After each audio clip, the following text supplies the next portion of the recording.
niya bang yan na blanco katumbas ng halaga ngayon na nagre-reflect at hinahanap ng paliwanag ng Korte Suprema? That's why I agree with your postulation na baka deliberate sinadya. No? Why?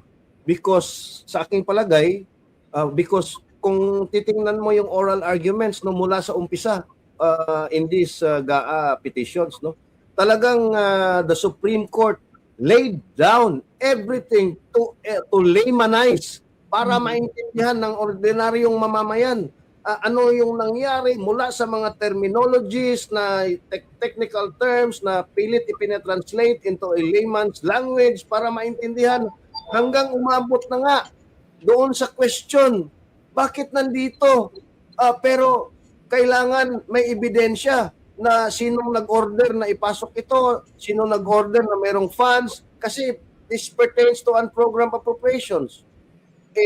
Ngayon, nakita ng mga maestrado sa Korte Suprema, this is the right time na pag-usapan natin yung BICAM in the 2025 budget.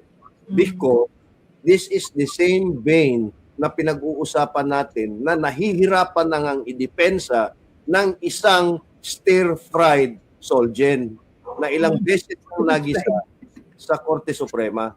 So, ang tanong ngayon, Kuya, ngayong na-consolidate na yung petition nila Congressman Sid, Attorney Vic Rodriguez, kailan sila ipatatawag sa Supreme Court?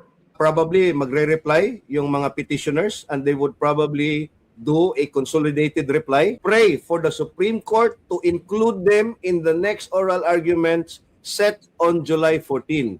Now, whether that prayer will be granted or whether motu proprio sa desisyon lang mismo ng mga maestrado na ipatawag sila dahil this is in relation to, again, the next oral arguments, Marlon at Pam.